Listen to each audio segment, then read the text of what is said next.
So South Africa are going to be taking on New Zealand in the second test, final test. It's going to decide the series, whether South Africa can end up drawing this one, salvaging something, or do they end up losing this 2-0 quite handsomely. So those are the two things that we're going to be looking at. We're going to be looking at the team specifically, chat to you guys in the live chat. Basically, majority of this chat is going to be with you guys, and I want to see what you guys have to say in the live chat about what's been going down with the team and how you guys are hoping the team will line up, of course. But before we get going, before we get started, please subscribe to the channel. Please click the notification bell for all future videos. But also don't forget to smash the like button. Don't forget to comment and share with all your friends and family too. Um, let's get into the discussion today. I'm really excited about this one. Also, don't forget to download the latest issue of Cricket Fanatics magazine monthly. This is it right here. Every issue 100% free, straight to your inbox every single month. This is the latest issue, which is all about the Women's World Cup from a Proteas women's perspective, of course. So, guys, without further ado, let's get straight into today's content.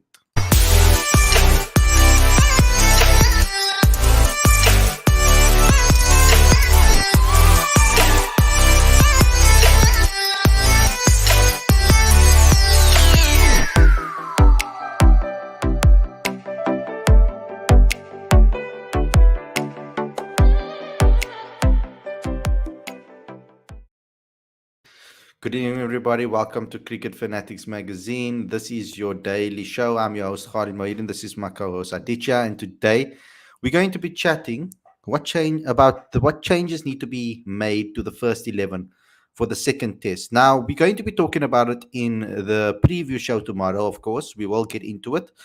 But I thought I want to have a conversation with you guys and see what the live chat says today, Aditya. Let's see what they have to say about the team, um, and discuss it basically, and look at every single little thing that we can look at from this perspective. I'm gonna go with the top comment right now. I've been saying, yeah, only Carlos has a better first class average than Ryan among all SA players, and I think Ryan has the best conver- conversion rate among all SA players. He has achieved this after 35 matches, which is great. We've got Peter October who says, What changes is Rickleton going to add to batting strength? Whose place is he going to be replaced with? Or there's nothing actually wrong in the middle. So there is a starting point at each for us. Ryan Rickleton. And I think there's quite a few people. You can see Lorenzo saying definitely changes must be made. And Rickleton does not play, then I don't know. So right now, we're sitting in a tricky situation from a South African point of view. They have gone and decided to go with Cyril Ewe and Zubair Hamza in this test match, in the first test match, and made the decision to give those two players an opportunity. Now, Zubair Hamza did okay. I wouldn't say actually okay, below okay. He didn't necessarily do anything amazing, but he looked pretty solid for his 20 odd runs that he scored. Cyril Ewe hasn't really looked very comfortable at the crease, opening the batting against New Zealand.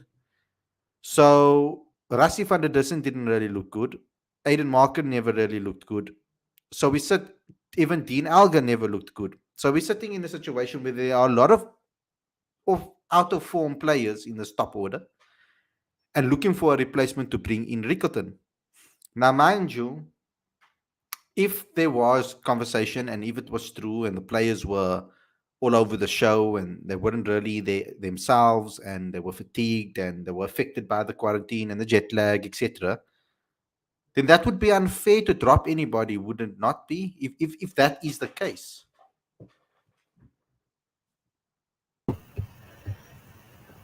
Look, generally in a two-test series, irrespective of what the conditions have been leading up to the test match, I don't think you can make too many tests. You can't make too many changes. It doesn't make too much sense because, like you said, they've come through a hard 10-day quarantine.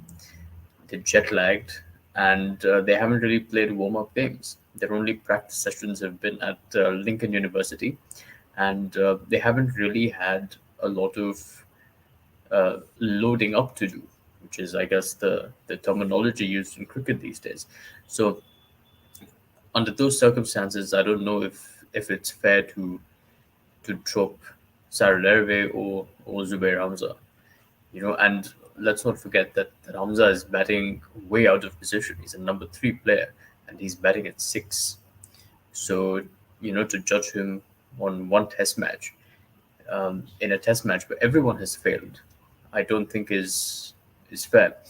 If any changes are to be made, that conversation would probably revolve around whether they want to play the specialist spinner or not. But beyond that, I'm not sure it would be prudent to make wholesale changes, given that it's a two test match series. Yeah, and just to give a quick team update from what we've heard from the camp, it doesn't seem to be that Lunking Gidi is going to be fit for this. There is one more, I think there's another fitness test that he's going to have to go through before this particular test match. So we probably will miss out on him. And Trent Bolt doesn't look like he's going to come back for New Zealand. So that gives Henry another opportunity. So it would have been unfair either way to drop Henry anyway. So I guess you're sitting in a situation where we're going to see another chance for some players. So when it comes to Ryan Rickerton, I think we need to decide right now at this point um, whether this top six is a top six that we're going to prolong with. Now, I'm talking about there are some players that have question marks over their head. So Aiden Markram, Rassie van der Dussen are two players in the team that have currently been questioned by the fan base. So the question would be whether you drop someone like Rassie for someone that is probably going to bat for South Africa for a very long time, like Ryan Rickerton, who we're hoping that he would, or you drop him, you give him opportunity in the place of someone that is out of form, like an Aiden Markram, because I don't think anybody over here expects Aiden Markram to be dropped and then never return to the test arena. I think many people will probably assume that he'll make his way back to the test arena quite quickly when he racks up runs domestically. But there are some fans in the fan base, quite a segregated fan base, I must say, when it comes to what we want and what we don't want, um, that want Rassie out of the team for good. So if that is in South Africa's selectors and the coaches' minds, then surely Rassie is the man that drops for Rickerton. Um, and also because Rassie does bat a little lower than Aiden does. Look, I understand that there's quite a lot of pressure on Rassie. I don't know if all of it is warranted though, because we have to take into consideration that at the Wanderers and at the Newlands, he did play two important innings for South Africa. Sure, neither of them were half centuries or hundreds, but then no South African player made 100 in that series. So we can't ignore his contributions in that series against India. And at the same time, I don't think it's fair to drop a player after a test match in which all 11 players have not played well. So Mm. yeah, look, I understand. I'd maintain that position for Markram as well. And I understand that there is quite a lot of frustration with Markram's form. But who did well in that first test match? Yeah. And I can actually see them going with the same team, you know? And like for me personally, I always said uh, you either drop Markram or you open him with him. That was always been my idea because otherwise he's going to have to change his position and make it. But they can't be doing with him what they do with him in white ball cricket, where he's just a floater and he bats anywhere. They can't do that to him in Test cricket. He needs to pick a position and bat there in a specific position. Now, in a two-match series, I agree with you, Aditya, that I don't think they're going to change too much. Now, me personally, I wouldn't have even picked. I would have made a change or made a different pick from the beginning. I would have had Ryan Nicholson in the team from the beginning, and I wouldn't have. Um, and that's because purely because I'm thinking about the future. I'm thinking about giving guys opportunities that have played well domestically and sticking to that form mentality. Now, for me to come in with a philosophy and say this is how I think selection should happen, I'd have to change everything. And currently, we don't really look like we have a philosophy when it comes to selecting players. It does kind of seem to be different according to the match, according to the situation that we find ourselves in. So, in Test cricket, it would have been the perfect place for us to start building a core group of the next generation of Proteas. Seeing that it's over, that the Test Championship is played over 2 years, last season's Test Championship would have been the perfect time for us to do that. And unfortunately, we didn't. And now we are going to be running with our tails, chasing our tails currently, trying to find the next big thing and hoping that the next player that comes in can hit the ground running immediately. How many test players actually go ahead and score big runs on their debuts or go ahead and start scoring in their first 5 to 10 matches, immediately scoring massive hundreds and massive half centuries? Not everybody does it. It's very actually, it's more the other way around on average. So currently, when I'm looking at this particular side, I think it will be unfair to drop the new guys that have been given opportunities right now. I mean, then what was the point in the first place? If you're going to play Rickleton, does that mean every player that gets an opportunity only gets like one chance to prove themselves and then they get dropped? It's like it's crazy to think about it.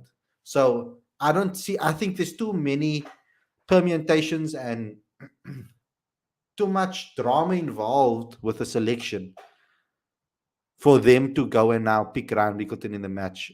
If I'm going to predict, but if it was my choice, I will find a space to play Ryan Rickleton. I'm from my perspective, I will find a way to play him, to give him that opportunity early as possible, so that we can see what he's capable of in the test arena.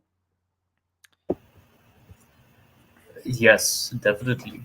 He should be playing a test match sooner rather than later.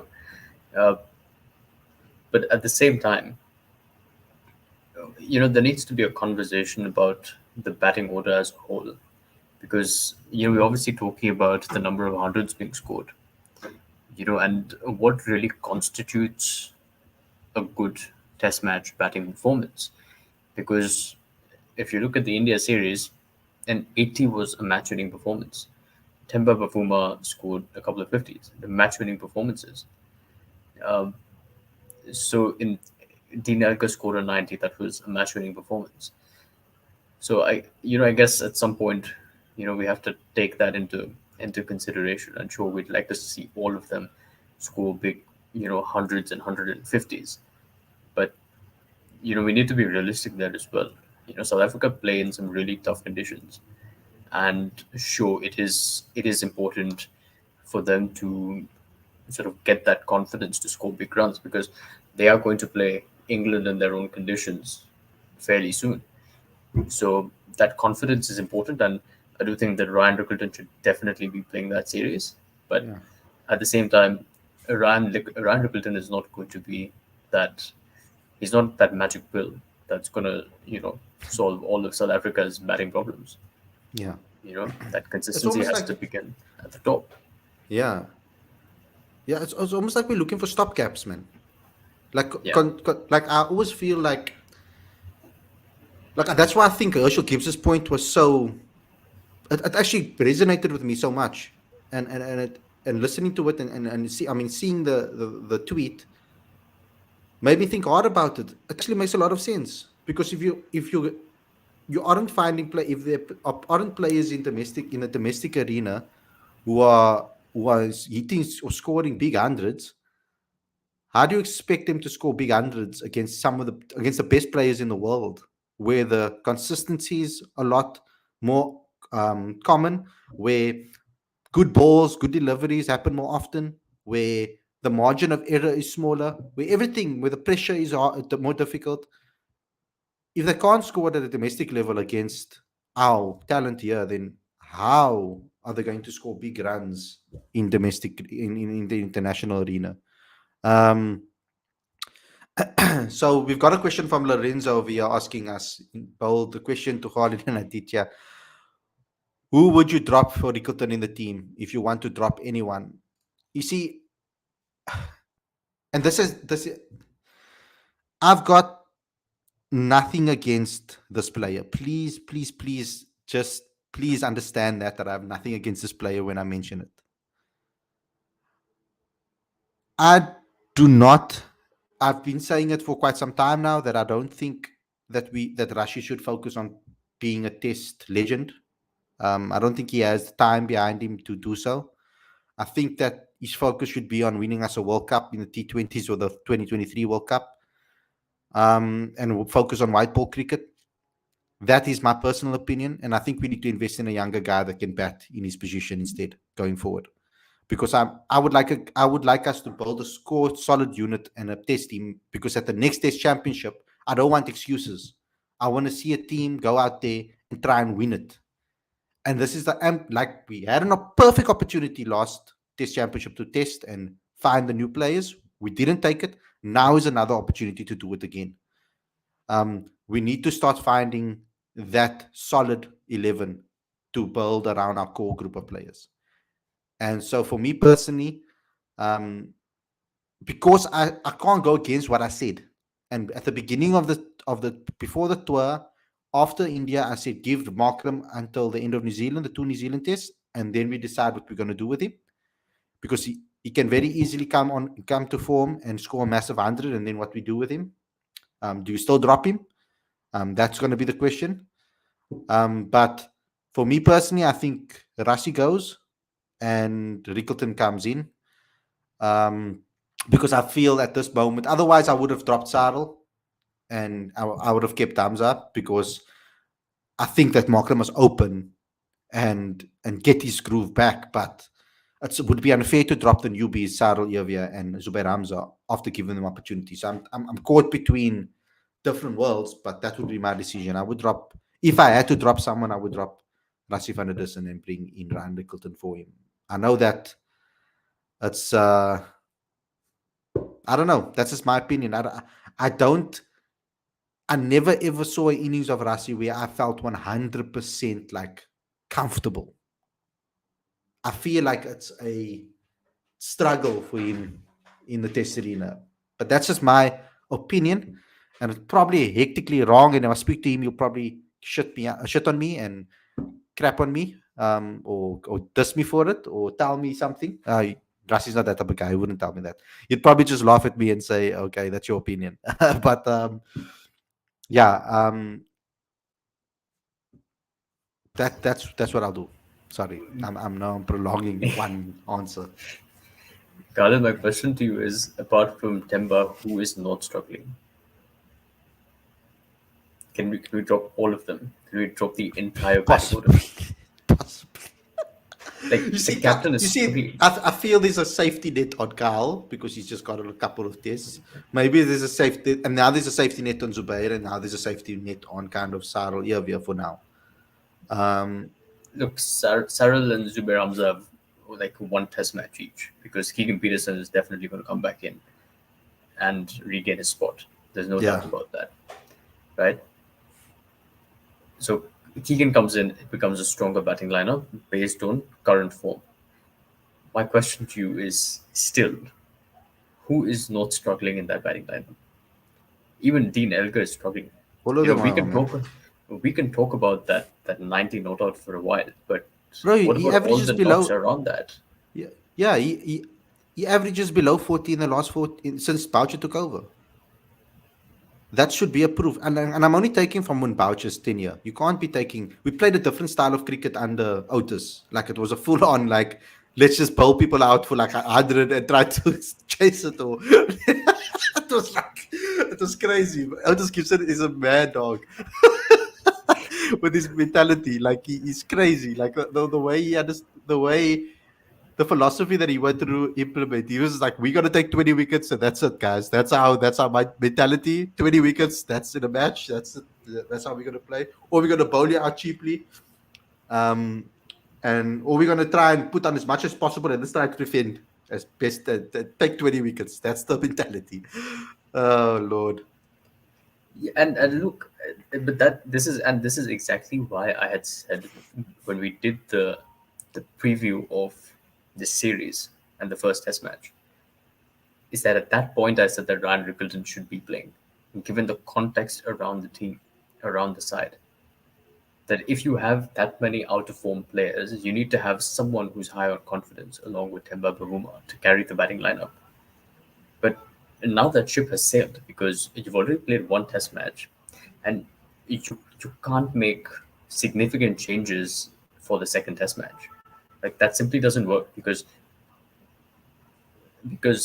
that's you're going to basically lose the series 2-0 then. Well, You but know, wait a minute. Wait a minute, Aditya. I'm getting flack here in the comment section, and you're not saving me by picking your guy that must be dropped. what? I said I'm getting all the flack in the comment section for picking who should be dropped for Rickleton. You haven't picked yet. Oh, who should be dropped? Look, I said like at the beginning of at the beginning of the series, I had said that Dean and Aiden should open the batting, and Rassi should slot in at three, Rickleton should slot in at four, Temba at five, Kyle at six, and so on. That was how I felt. So I felt like Cyril probably would miss out. Okay. That's unfortunate. Yeah, you see, it's difficult, man, because before the series you would say Markram. You know, most people would probably say Markram if it was before the series. Um, but now you would say Markram because now you would say someone else. Maybe I don't know. A lot of people would still say Markram. So Look, it's a it's difficult one. the thing is, I'll give you the example of uh, the Indian wicketkeeper Ridhiman Saha, who was recently dropped. He's by far technically one of the best keepers in the world. Okay, high by, and his batting performances are decent at best. Okay, like he scores that gritty 50 or gritty 60. He doesn't have too many hundreds under his belt, but he's a reliable batter. But Rahul Dravid basically said that there aren't too many Test matches this year, and Rishabh Pant has, he's done some extraordinary things in Australia, England, South Africa, etc. And his keeping has improved, so he should be there, right? Mm-hmm. So if you go by precedent, then Ridhiman Saha should be the keeper because he is the best wicket keeper. But Rishabh Pant is by far a better batter and a decent keeper, right? So what I'm getting at is that there isn't this rigid pecking order that I feel like South Africa is implementing, but it's not necessarily effective for them. Because Dean Elgar said before leaving for New Zealand, that was literally hours after Keegan Peterson had been diagnosed with COVID, and he said straight away that Cyril Darby would be the favorite for that team if there's a pecking order. So I they should sort of revisit that idea given the form of the team. If the team was doing extraordinarily well and everyone was in some sort of form, then by all means go with that pecking order. There's no problem. But in the best interest of the team, you can't always adhere to a rigid pecking order. Mm-hmm. Just to update everybody as well, Ngiri's most likely not going to pass his fitness test. Um, so there is a chance of him not playing. Just want to put that out there. Abai, yeah. We're talking about for Rickleton coming in. That's basically the only change that a lot of people are seeing at the moment. Who would you drop in the lineup if Rickleton comes back in? Oh, Rickleton comes in. Sorry. Yeah, good morning, guys. Sorry, I got stuck in traffic. But let's see. If I had to switch somebody out for Ryan Rickleton, that would probably have to be Aiden Markham. I know that's being harsh, but And if we It's not. look at his last, if we look at his last five Test matches, he's really struggled. He has a technical flaw that he hasn't really recovered from, I guess. So it would be a good gamble to give a new guy a chance. Then again, it's kind of throwing him in the deep end. But considering the form he's been in the domestic scene, you'd kind of expect him to hit the ground running, even though it's sort of pretty tall expectations. But if we look at Zubair Hamza, it would be kind of harsh to switch him out because he at least showed a bit of application in the first innings, even though he made 25 runs. Because the batting on the whole struggled. You can't pinpoint and say, "Oh, this person did badly, that person did badly," right? It was a combination of everyone in the top seven who struggled. You can't drop Sarl Arvia because this is his first. That was his first Test match, and everyone's got to get a fair share of games to prove themselves that they are good enough at this level. Yeah, I mean, I don't think there's anything in when selecting someone as a replacement or bringing someone in if someone's injured, etc. What should have happened was when Aiden Markham got injured and he wasn't available for England, the thought process should have been who is the next player that we want to invest in? Who's the Yeah, next player? Who's the next player that we want to invest in Test cricket? Give him opportunity early on. Let him learn from the experience. Not let's find a stopgap who can maybe save our asses over here because we're losing maybe one of our best, because we're losing maybe one of our biggest players. You know, you understand what I mean? So there needs to be a better. I would like to see a lot more planning involved when it comes to this type of things. When it comes to team selection, like for example, Keegan Peterson is missing. If he's missing or something happens to him, especially in these times when it's COVID, you need to make sure that the next person that's in line is probably going to be the next person that is the best for that position. So when you look at the number three position, if they believe that Hamza is the next best number three, then you pick by Hamza if King Peterson is not there. Ryan Rickerton, second best keeper in the country, they say. He is now, if something happens to Carl, he can replace him. But they need to also think of him as a batter alone, not just as a keeper. So if someone is missing, then if he's in the squad, he should be there because Graham Rickleton, it depends how that keeper is doing in domestic cricket. If it was Senator McLashile at this moment in his career, where he hasn't necessarily been performing, he's now backup keeper to Carl, then you can maybe think about it because his average is not that good. He's not maybe in the current form. Picking him is maybe not a good decision. There's a guy, Tony DeZorzi, walking around all formats currently, looking very good. There's another person that they could maybe invest in for the future and say, look here, maybe this is the guy that we want to cover our number three or number four positions if anybody's injured. They need to think of it like that. But at the moment, it looks like we're trying to find stopgaps to save us in situations like that instead of investing in the future when there's an opportunity.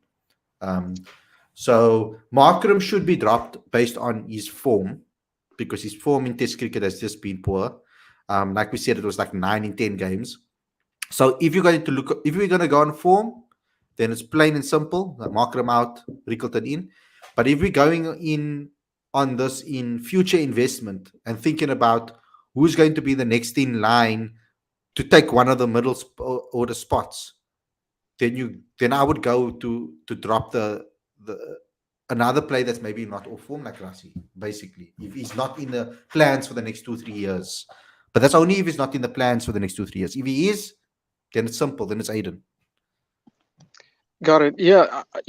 See, one thing I've been noticing, at least with the selection across formats, I know some might disagree, but it's kind of this conservative approach. You've seen it even in T20s. I remember when Pite van Biljon got selected, he was around 34. I don't see anything wrong with picking experienced guys. I mean, if but then again, the expectations will have to be set higher because they've played far more cricket in the domestic scene, and they kind of have an idea on what it takes to be good enough at this level, right? Going back to the England series, Peter Malan got picked on domestic reputation, and he was close to 30 years old at the time.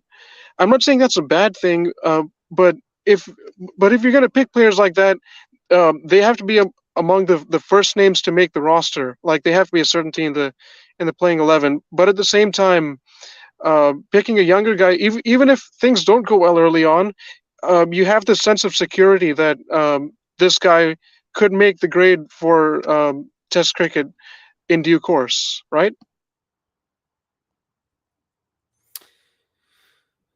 Yeah. Sorry, I just went to go look at the comment that they spoke about with Cass Naidu.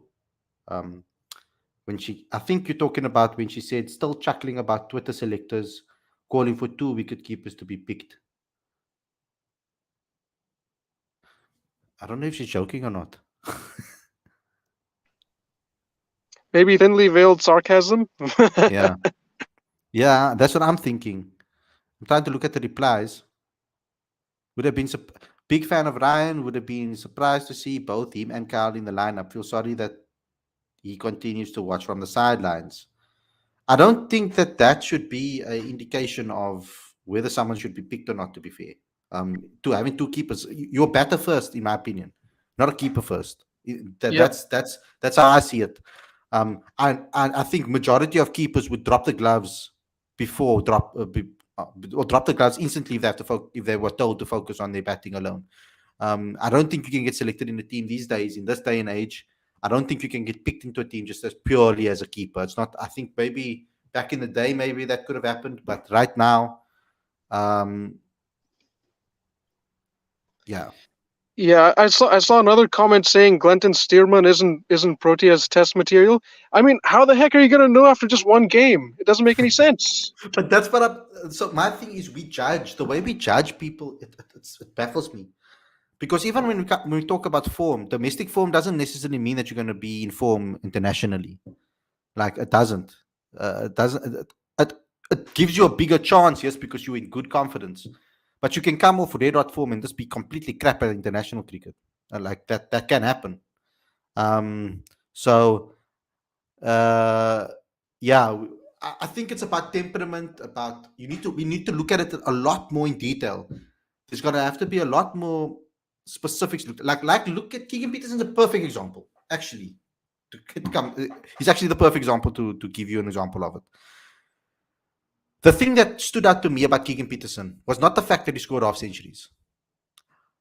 The thing that stood out to me is that I saw a change in his approach and the way he went out to the middle and a tweak to his game plan when he walked out the next time after he's had a few couple of starts and never pushed on.